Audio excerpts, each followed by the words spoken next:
काकी, अंजलि दीदी के लिए शहर से फोन आया है। जल्दी से भेजो दुकान पे, नहीं तो फोन कट जाएगा। हाँ हाँ बेटा, अभी भेजती हूँ। अंजलि बेटा, तेरे लिए शहर से फोन है। सब काम छोड़ के जल्दी जाके सुन ले, नहीं तो फोन कट जाएगा। हाँ माँ, अभी जाती हूँ। जरूर मीनाक्षी दीदी का फोन आया होगा। हाय अंजलि। नमस्ते दीदी, मेरा मतलब हाय, कैसी हो आप? यहाँ तो सब ठीक है। मामा मामी कैसे हैं? तू कैसी है? मेरे तो एग्जाम्स होने वाले हैं। हर रोज कॉलेज जाना पड़ता है। Lectures, extra classes, private coaching. ओ मैं तो इतना थक जाती हूँ, क्या बताऊँ।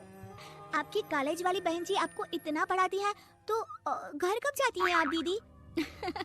अरे नहीं नहीं, ये सब सिर्फ मेरी प्रोफेसर नहीं पढ़ाती, मैं अलग से दूसरे टीचर्स के पास भी पढ़ने जाती हूँ। दीदी फिर तो आप बहुत थक जाती होगी ना। आप ना पैदल मत जाया करो, टांगा ले लिया करो दीदी। नहीं मेरी भोली बहन, ना मैं पैदल जाती हूँ, ना ही यहाँ टांगा मिलता है। मैं बस से जाती हूँ और थोड़ी दूरी के लिए रिक्शा ले लेती हूँ। सच्ची? वहाँ पर टांगे नहीं, बस चलती है? वाह, वो भी हर रोज? हमारे गांव में भी बस आती है, दिन में 2 बार। यही तो खास बात है शहर की। यहाँ बसें पूरा दिन दौड़ती हैं सड़कों पर। और सिर्फ बसें ही नहीं, कार, स्कूटर और ट्रक भी। और तो और थोड़ी दूरी पर तो हवाई जहाज भी है, जहाँ से हवाई जहाज आसमान में उड़ते हैं। अच्छा दीदी, मैं फोन रखती हूँ। बुआ जी फूफा जी को मेरा नमस्ते कहना। हाँ माँ, हम लोग शहर में क्यों नहीं रहते? बुआ जी, फूफा जी और मीनाक्षी दीदी तो शहर में ही रहते हैं। अरे क्योंकि तेरे बुआ जी की शादी शहर में हुई थी, इसलिए बेटा।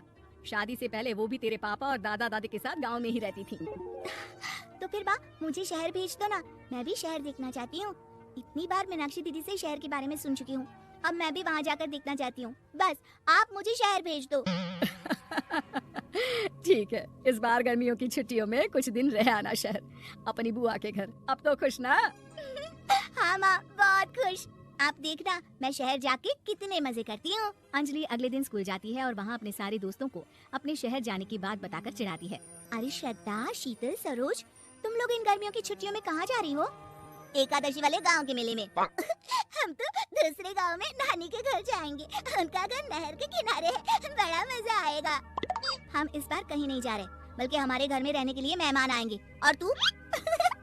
अरे मेरा क्या है, मैं तो बस पास वाले शहर जा रही हूँ, अपनी बुआ जी के घर। वहीं रहूंगी कुछ दिन। तुम लोग चिंता मत करना, मैं चिट्ठी लिखूंगी तुम सबको वहाँ से। पापा, पापा मुझे तो चक्कर आ रहे हैं, जी घबरा रहा है। बेटा, शहर आने की जिद भी तो तूने ही की थी। अब पहली बार बस में चढ़ी है तो यही होना था। भुगतो अब। अरे मामा जी, अंजलि, आप लोग आने से पहले बता तो देते, मैं लेने आ जाती बस स्टैंड तक। आओ आओ भैया, आओ बेटी अंजलि। माँ बुआ जी कैसे हैं वहाँ? और भाभी कैसी हैं? सब ठीक है, बस अंजलि जिद कर रही थी कुछ दिन आप लोगों के साथ रहने की, सो छोड़ने आ गया। दीदी, आप मुझे शहर घुमाने ले जाओ ना, मुझे भी शहर देखना है। हाँ हाँ चल, तैयार हो जा जल्दी से। अंजलि तैयार होने जाती है और कुछ देर बाद जब बाहर आती है तो अरे ये क्या कर दिया तूने? मार्केट तक ही तो जाना है। इतनी डार्क रेड लिपस्टिक, इतने बड़े बड़े झुमके और चूड़ियां और चेहरे पर इतना सारा पाउडर। मेरी बहन, ऐसे नहीं चलेगा, जा और ये सब हटा के आ। अरे कैसे, क्यों? मैंने शहर आने के लिए इतनी मेहनत से ये सब इकट्ठा किया था। और वैसे भी मैंने देखा है मोहल्ले की राधा काकी के टीवी पर एक फिल्म चल रही थी, उसमें हीरोइने ना ऐसे ही तैयार होकर जाती है घूमने। सब पता है मुझे, मैं तो ऐसे ही जाऊंगी दीदी। अंजलि शहर की चकाचौंध को देखकर बहुत हैरान और खुश होती है। ऊंची ऊंची इमारतें, सड़क पर दौड़ती गाड़ियाँ, बड़ी बड़ी दुकानें, उसकी एक्साइटमेंट का ठिकाना नहीं था। दीदी, ये छोटा सा कमरा सड़क के किनारे क्यों रखा है? इसमें कौन रहता होगा? ये कमरा नहीं, पीसीओ है, पीसीओ। यहाँ पर लोग फोन करने आते हैं सिक्का डालकर। ओ, हमारे गांव में तो दुकान पे ही जाते हैं बात करने। अच्छा चल, तुझे रेस्टोरेंट में खाना खिलाने ले चलती हूँ। Excuse me, 2 plate noodles please and 2 Cola. Meenakshi को ऑर्डर प्लेस करते हुए अंजलि बहुत ध्यान से देखती है और थोड़ी ही देर में ऑर्डर लेकर वेटर आ जाता है और खाना टेबल पर रख देता है। अरे ये लंबी लंबी सेवइयाँ खाते कैसे है दीदी? और इसके साथ कोई अचार, प्याज, मूली कुछ भी नहीं दिया, बस ये छोटा सा पेट खुजाने वाला दे दिया है।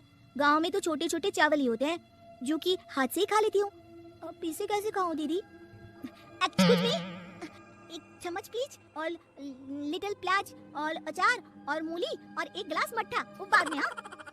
अब ये सब सुनकर आसपास बैठे लोगों को हंसी आ जाती है। मीनाक्षी भी अपनी हंसी किसी तरह रोकने की कोशिश करती है और वेटर मुस्कुराता हुआ वहाँ से चला जाता है। अंजलि समझ नहीं पाती कि सब किस बात पर हंस रहे थे, लेकिन वो छिप जाती है। दीदी, मुझे लगता है कि मुझे इन सेवइयों को ऐसे ही खा लेना चाहिए, इसी पीठ खुजाने वाले कांटे के साथ। एक काम कर, तू मुझे खाते देख, जैसे मैं खाऊं तो भी वैसे ही खा ले।